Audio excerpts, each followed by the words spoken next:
Got yourself an old Chevy truck, and these things keep taking a shit? Go to this company. They sell steel pins. Steel pins and steel bushings. They need a little love to get in. Once they're in, the door closes beautiful. It's literally a steel pin. Looks just like this. Actually, it's smooth. It doesn't have the knurl on it. Big fancy bushings in there now. You can tell they're not the junk copper ones.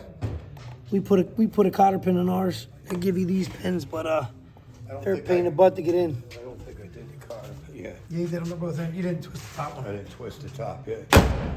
Smooth as baby. Lined up. 90 Chevy pickup truck door pins.